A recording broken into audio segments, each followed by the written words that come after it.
Hello friends, good morning. আশা করি তোমরা সবাই ভালো আছো, সুস্থ আছো। আমিও বিন্দাস আছি। তো আজকে আবার একটা নিউ ব্লগ নিয়ে চলে এলাম। তো আজকে হচ্ছে কত তারিখ? 26শে জুলাই। 26শে জুলাই আজকে হচ্ছে শুক্রবার। তো কালকে হচ্ছে শনিবার। তো শনিবার মানে 27 তারিখ আমাদের মানে আমার শ্বশুরবাড়িতে বড় বাবার পুজো আছে। তো বেশি কাউকে আমি মানে সত্যি কথা বলতে আমার মায়ের খুব ইচ্ছা ছিল যে আমরা একটু বিয়ের পর যেটা হয় পুজো, তো আমরা মা আগেও করতো, এখনও করছে। তো এবারে আর আমাদের পুরনো বাড়িতে হচ্ছে না, নতুন যে বাড়িতে আমরা ভাড়া নিয়েছি সেখানেই আমাদের হবে। তো ইচ্ছা ছিল সবাইকে একটু বলবো, কিন্তু বিশ্বাস করো আমাদের এখানে রাস্তার যা অবস্থা, যে কিভাবে যে পুজো করছি আর সেটা আমরাই জানি, কিন্তু এটা আমাদের করতে হয় বলে করবই, কারণ ঠাকুর তো করতেই হবে শ্রাবণ মাসে। তো আমাদের রাস্তাঘাটের অবস্থা খুব খারাপ, খুব খারাপ। মানে আমরা যে কাউকে ডাকবো, ডেকে একটু বলবো আসতে, মানে নিজেদেরও কেমন লাগছে। মানে আমরা যে এই রাস্তার উপর দিয়ে যাতায়াত করছি, নিজেরাই যে যেতে চাইছি না, কেন বলতে এই জল পাড়াতে একদম ইচ্ছা হচ্ছে না। তাও এখন অনেকটা ঠিক আছে, কারণ আগে যেরকম অবস্থা ছিল তার থেকে একটু হয়তো বেটার করেছে। তাও আজকে পাম্প চালাইনি, কালকে ব্লগটায় তোমরা মানে এখন আমি আপলোড করিনি, এডিট করছি, ওই ব্লগটা দেখতে পাবে পাম্পের আওয়াজ, কারণ কালকে তাও সারাক্ষণ পাম্প চলেছে, কিন্তু আজকে একটাও পাম্প চালাইনি। তো প্রায় এখন প্রায় 12টা বাজতে যায়। তো আজকে আমাদের রান্না বলতে তেমন কিচ্ছু নেই, কারণ কাল দেখো আবার একটু ব্রণ উঠেছে, বোরলিং লাগালেই দেখছি ব্রণ উঠছে আমার, কেন জানি না। যাই হোক, তো কালকে যা রান্না করা ছিল তো আজকে মোটামুটি আমাদের হয়ে যাবে, কারণ খাওয়ার মধ্যে আমি, মা আর অভিষেক, আজকে অভিষেকে সকালে কাজ কোনো নেই, হয়তো বিকেলের দিকেও বেরাবে, তো খেয়ে দিয়েই বেরাবে। তো এখন করছি হচ্ছে গিয়ে আমের চাটনি। কোনোদিন সত্যি কথা বলতে কোনোদিন আমি চাটনিটা ঠিকঠাক করিনি, হয়তো একটু মানে করতে ভয় লাগে বলে তাই করিনি বা কিছু একটা ব্যাপার। তো মা বললো যে এইভাবে করতে হবে। আমি তুমি বলো একবার তো করে তো দেখি, ট্রাই করতে কী আছে। আর সত্যি কথা বলতে টমেটো চাটনিটা আমি করছি না, কারণ টমেটোটা ও খাবে, যদি একটু 19-20 হয়ে যায় বাবা, তার থেকে রিস্ক নেওয়ার থেকে আমের চাটনি বাবা আমি তো খাবো, আমাদের মানে আমি মাটা খাবো, সে যাই হোক না কেন আমরা খেয়ে নিতে পারবো।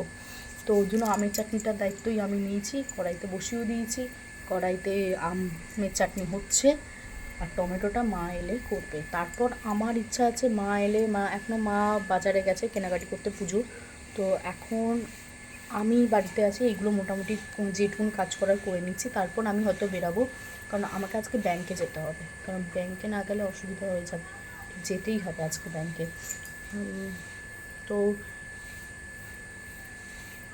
যাবো, কিন্তু এই বৃষ্টি বৃষ্টি দেখলেই না, মানে জল দেখলেই বিরক্ত লাগছে, তো যেতে হবে। তো চলো। আর ফ্যান চলছে না? না সেরকম না, আসলে ফ্যানটা কেন চালাইনি, কারণ আমি বারবারই ওই ঘরটাতেই যাচ্ছি, তো ওই জন্য বেকার বেকার দুটো ফ্যান চালিয়ে কী করবো, ওই জন্য আগে ফ্যানটা এটা অফ থাক। আর ব্লগ করলে বেশ ভালোও লাগছে, কথাটা ফ্রেশ শোনা যাচ্ছে। তো এখন আমি আমের চাটনি হয়ে যাওয়ার পর মানে ফ্রেশ হয়ে নিয়ে তারপরে ব্যাংকে যাব, না ব্যাংকে থেকে এসে ফ্রেশ হবো ঠিক বুঝতে পারছি না। তো যা হবে দেখতে থাকবে তোমরা। আর আজকেই আমি ব্লগটা মানে কালকে রাত্রিরেও আমি এডিট করেছিলাম, কিন্তু কালকে রাত্রিরে আমি আর কন্টিনিউ করতে পারিনি, কারণ কালকে আমরা একটা জায়গায় গেছিলাম, ও আর আমি, আমার এক জেঠিমার বাড়িতে।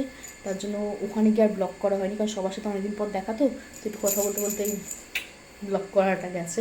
আর তার থেকে বড়ো কথা কনফিডেন্স যেহেতু নেই আমার খুব একটা, তো মানে কি বলবো, কনফিডেন্সটা একদম লো হয়ে গেছে আমার, তার জন্য আর ব্লগ করিনি। তো ঠিক আছে, আজকে চলো কতটা কী করতে পারি তোমাদের সাথে শেয়ার করবো। আর আজকে ওই ব্লগটা আমি এডিট করে নেবো, তো করে হয়তো আজকে মানে আজকে পোস্ট করে দেবো, নয়তো কালকে দুপুরবেলা যেমন পোস্ট হয় সেমন পোস্ট হয়ে যাবে। ঠিক আছে, চলো দেখতে থাকো। চাটনি তো হয়ে গেছে, জানি না কেমন খেতে হবে জানি না। ঠিক আছে, ফার্স্ট টাইম করলাম। ঠিক আছে, আর কি বলবো, এখন ওয়েদারটা দেখো। তো এখন আমি ওয়েট করছি মা আসলে তারপর বেরাতে পারবো। ব্যাংকে আজকে আমাকে যেতে হবে, আর ভালো লাগে না। ব্যাংকটা যে কেন সন্ধ্যেবেলা করেও খোলা থাকে না বুঝি না বাবা। ঠিক আছে চলো। তারপর আমি আর অভিষেক বেরিয়ে গেলাম ব্যাংকে যাওয়ার জন্য। তো তারপর আমি ব্লগ অন করতে পারিনি, কারণ সেদিন প্রচণ্ড বৃষ্টি হয়েছে, তো আমরা যখন ফিরছি, দেখতে পাচ্ছি এটা ব্যাংকের কাজ করেই আমরা ফিরছি। রাস্তাঘাটের অবস্থাও দেখেছো, চারিদিকে বৃষ্টির জল। তারপর সন্ধেবেলায় একটু বাজার টাজার করে নিয়ে এই শনিবার দিন আমাদের বাড়িতে পুজো হয়েছে বড় করে। এটাই তোমাদের সাথে শেয়ার আচ্ছা, করলাম। গুরু বন্দনা যদি কেউ জানেন তাহলে করবেন মনে মনে সবাই। ভব সাগর তারণ কা। আশা করি তোমাদের এই ব্লগটা ভালো লাগবে। এটা খুবই ছোট একটা ব্লগ শেয়ার করলাম তোমাদের সাথে, কারণ বেশি ব্লগ করতে পারিনি সেদিন, খুব কাজে ব্যস্ত ছিলাম আমরা সবাই। তো ঠিক আছে, চলো চ্যানেলটাকে সাবস্ক্রাইব করে দিও। সবাই ভালো থেকো, সুস্থ থেকো, টাটা।